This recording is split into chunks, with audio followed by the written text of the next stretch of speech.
GIVIT founder Juliette Wright has been changing lives for more than a decade now. She created the groundbreaking charity organisation after noticing vulnerable Aussies would struggle to connect with essential items and services during times of need.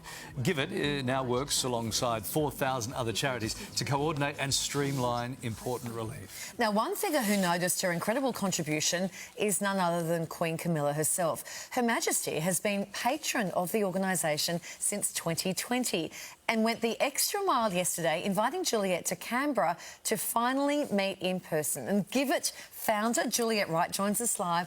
Wow, you had quite the day yesterday. You are still floating. You're on cloud nine. I'm so happy that it went so well too, because obviously it was such a huge amount of pressure to host the Queen. Tell us about it. Well, when she arrived, we were so delighted to see each other. I immediately started crying, so that was...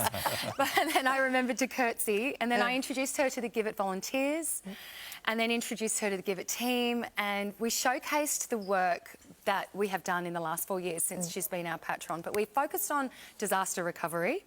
We've done 25 natural disasters since she's been our patron and delivered over $30 million worth of aid. So that means people have given us $30 million to buy items locally for local people in need. And we also talked about our domestic violence work, which is something that she's incredibly passionate about. And we've fulfilled 1 million requests from organisations all across Australia. And we talked about how we can't keep up with the need as well. There's an incredible amount of despair and poverty in the community. It's incredible work that you're doing. This connection is beautiful. Your meeting was towards the end of what was a very busy day for Her Majesty, but she spent so much time with you. Yeah, and time slowed down. Yeah, right. And so it felt like 2 hours. And her questions were so... knowledgeable about what she was talking she knew about. Exactly what we'd been doing. And she made us all feel so relaxed. There was also another part of it which was wonderful, is that the GIVIT team were a small team trying to have a big impact and in helping Australians in need. And I could just tell everybody in the room just felt so grateful for her acknowledgement of our work. And I love that it wasn't just Camilla. No. So tell us how that played out. Well, at the end, they're ushering her out and we have a beautiful big team photograph. And then what was supposed to happen was the King was going to take her through the Botanical Gardens for a walk, and they had another part to go. And then we were told that the King hadn't arrived yet. And so we all went incredibly excited. We've still got some more time. And she was also excited.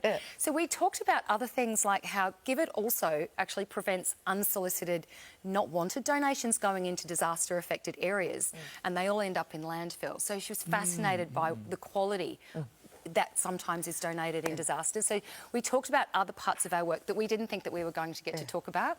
And then she got ushered off to go with the King, and then she went, "No, Charles, come back. I want you to meet GIVIT."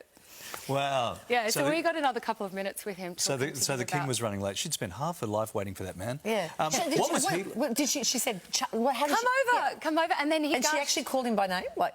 I think so. I think, yes. What did you think, John? And then she's ushering him over, and then of course, then I definitely did curtsy, and he also gushed about Her Majesty's work and how wonderful her charity work is, and they a good team. What was that moment like? That quick conversation with the King? I could see the love between them, which was quite lovely, and I thought that they were quite relaxed after such an incredible. Those couple of days were a very heavy agenda, and yet they still seem to have... You can see when they're passionate about something, they're all in, right? Yeah. Did you present Their Majesties with anything? I did, but we never saw or gave it to them because security took it and then screened it for half a day. Oh, of course. So it went through X-rays, and the security was another level. And I've never seen, like, you've got local police, AFP...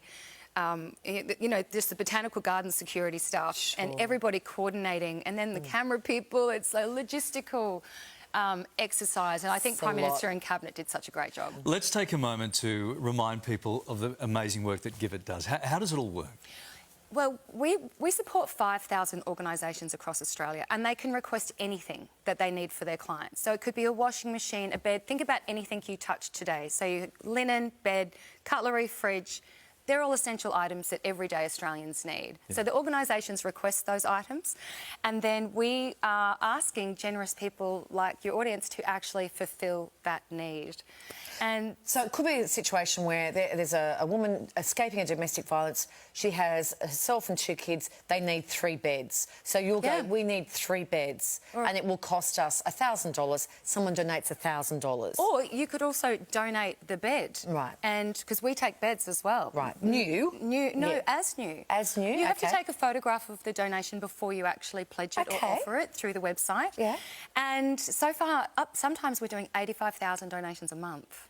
Wow. But that's not just a reflection on GIVIT, that's actually a reflection on how incredibly generous Australians are to support people in need as well. So And it's how the big the- platform connecting But the it's the people amazing work you did to muster that. But it's the platform that connects people who have with those in urgent fabulous. need. But also the very sad need there is for stuff like this. I love how Camilla and you guys came together, because it was Camilla that reached out in the very first... And I'm not talking about yesterday's meeting. I'm talking about way back. Tell us about that. She was devastated by what she saw when the 2020 bushfires were on, and she was also devastated by the wildlife. She reached out to GIVIT and she said, I would like to give a modest personal donation, which we did. So what that means is 100% of the funds that we get given in a disaster or any time of the year, we spend in local businesses on local needs, requested by local organisations for local residences. So it's all win-win-win. We're making sure that we're fulfilling what's actually needed, not what we think needed. Yeah. So we sent her a report that outlined exactly what we'd spent the money on. There was one request was a water tank for a farmer who'd lost all water infrastructure, and we also filled the tank full of water and did the plumbing. And so that was all from generous donated funds from Australians. Yeah. And so we showed her the report and that's an incredible... She said, I can't believe how my modest donation had such a wide impact. And she said, I love the work that you're doing. Can I support you in any way? Oh. And I said, well, would you like to be our patron? And she said, I don't know if I can, because I've not been a patron to anyone outside of the UK. Right. And so she came back 2 days later and said she can, and she will. Juliette, we could talk to you all day. This is an amazing story. Congratulations to you and the team. Yeah. Thanks It's for having us. phenomenal work that you do. Yeah. I'm still so excited by the meeting. That's still great. We could talk for Thank ages, you. but Kylie and I have got to walk through the botanical gardens now and meet the fans.